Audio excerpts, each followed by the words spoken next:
In behalf of the people of the Philippines, I would like to express my profound gratitude to GovMedia for this affirmation that the vision of transformation set forth by our President, Ferdinand R. Marcos Jr., has set the Philippines on the right path towards ensuring that every visit to the Philippines is not only enjoyable but filled with love for our tourists. I invite all of you to visit the Philippines and to experience the love and warmth of our people. Daghang salamat kaninyong tanan. Thank you to everyone, and thank you to GovMedia. Thank you to the Department of Tourism and to TIEZA, as well as all our private tourism stakeholders for this partnership. Daghang salamat. Upon the assumption of the administration of our President, Ferdinand R. Marcos Jr. in 2022, his directive was very clear. That is, that if we are to increase the global competitiveness of the Philippines in terms of tourism, we must enhance the overall tourist experience. And therefore, we studied the touch points of tourists across the country. And in a survey that we conducted among travelers going around our destinations, the number one concern was the lack of public restrooms. And that is why we went to work right away in building 10 tourist rest areas across Luzon, Visayas, and Mindanao across the Philippines. And we're building at least 22 more this year. These tourist rest areas also provide an information center for our tourists that they can go to be able to obtain any information about our destinations, as well as tourist assistance.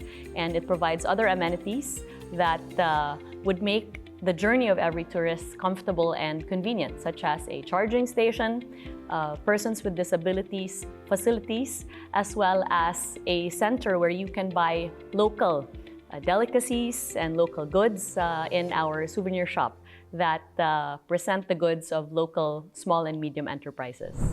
The Tourist Rest Area project of the Department of Tourism, in partnership with the Tourism Infrastructure Enterprise Zone Authority, has been received very positively by our tourism stakeholders as well as by our local government units all over the country. And that is why we're very pleased that our local government units have partnered with us. They provide the land, we provide the funding, as well as the supervision in terms of the construction and the running of the facility. And with this partnership among the public stakeholders as well as the private stakeholders, we are seeing a fast rollout of this project across the nation. And it is through the funding that is provided by the national government and the equity provided by the local government through the land in the destination that we're able to present the shared tourism governance initiative that is the tourist rest areas. And it is our intention that we will have tourist rest areas in our well-known, emerging, and lesser-known destinations in the country last year, this year, and in the years to come.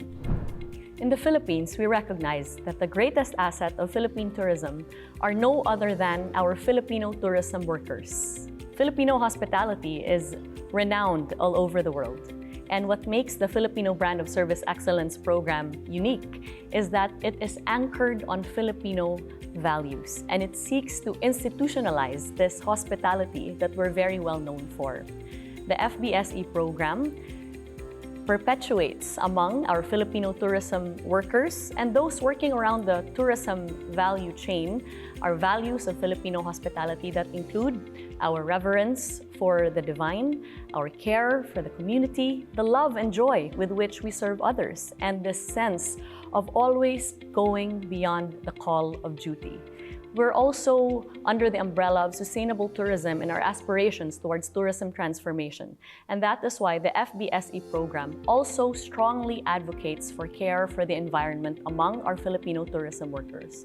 Overall, we seek for every visit to the Philippines not just to be another vacation, but rather an overall Philippine experience that leaves our tourists wanting more as they feel no less than love from our Filipino tourism workers.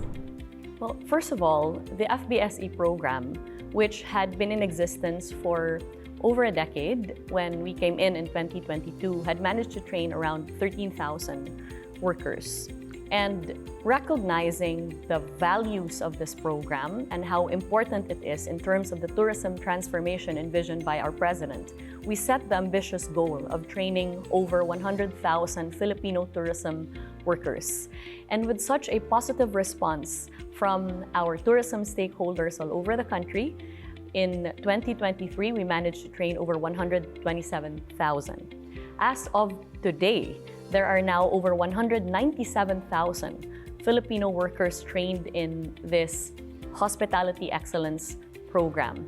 We are grateful for the partnership with our Department of Tourism Office of Industry Manpower Development that works with our regional offices in all the regions of the Philippines, as well as our partners in the private tourism sector, where we have trainers that assist us in rolling out the program.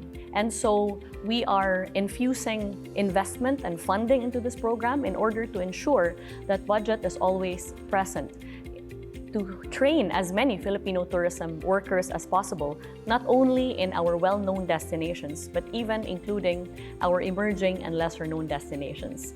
And so positively received has been this program that we're now also training not just those strictly in the tourism sphere, but rather also other workers that our tourists may encounter as they journey across the country, such as our transport operators, those that are in our restaurants, our vendors, and other such workers in the Philippine tourism industry.